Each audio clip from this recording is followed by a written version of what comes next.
मुनिया घर के बाहर टहलते हुए अपनी माँ को ढूंढते हुए जा रही थी। रात का समय था, रास्ता भी एकदम सुनसान सा था। अरे राम जी, रास्ता सुनसान है, अम्मा भी घर नहीं लौटी। अब उनको ढूंढने गई तो डर के मर जाऊंगी। क्या करूं? अरे क्या करूं? हाँ, गाना गा लेती हूँ। तेरे वास्ते फलक से मैं चांद लाऊंगा, 16-17 सितारे सब मांग लाऊंगा। तभी काले आकाश में एकदम लालिमा छा जाती है और एक लाल रंग की रोशनी के साथ एक तारा टूटकर जंगल में गिरता है। इतनी तेजी से गिरता तारा देख मुनिया की आंखों में चमक आ जाती है। थैंक यू गॉड जी, आपको कैसे पता कि मैं हमेशा एक टूटता तारा देखना चाहती थी? माँ कहती तो थी टूटे तारे से अपनी विश मांगो तो पूरी हो जाएगी, मगर तारा टूटता तो दिखता था, मगर टूटकर कहाँ जाता था वो आज मैं पता करके रहूंगी। मुनिया जंगल की ओर बढ़ रही थी।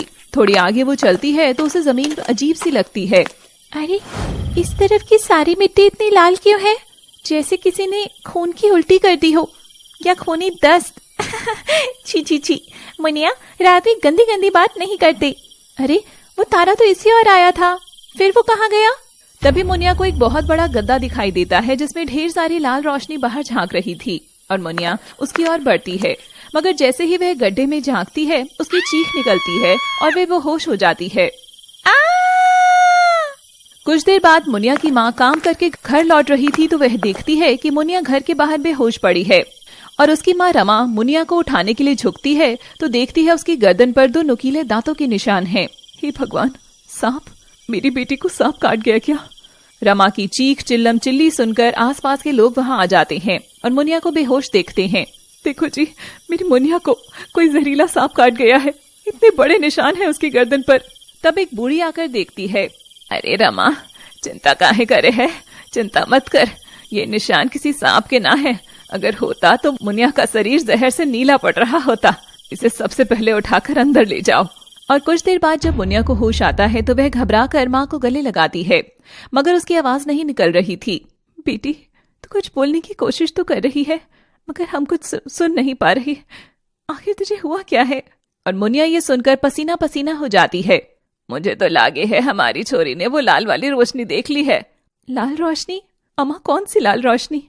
प्राचीन समय में एक भविष्यवाणी की गई थी।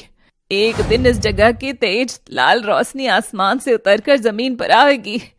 अगर उस समय किसी ने उस रोशनी को अपनी आंख से देख लिया तो उसकी जुबान चली जावे है। ये सुनकर वहां खड़े सब लोग हंस देते हैं।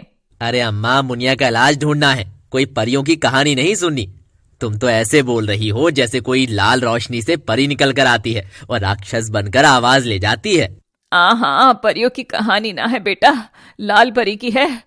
आसमान से जो परियों की दुनिया है ना, उसमें लाल परी की दुनिया से ही वो रोशनी आवेगी। ऐसी ही भविष्यवाणी की थी और तुमने राक्षस वाली बात सही कही, क्योंकि लाल परी कौन है, कैसी है, कहाँ रहती है, कोई ना जानत। वो राक्षस है या मसीहा, वो गुनाह को रोकती है या गुनाह करती है।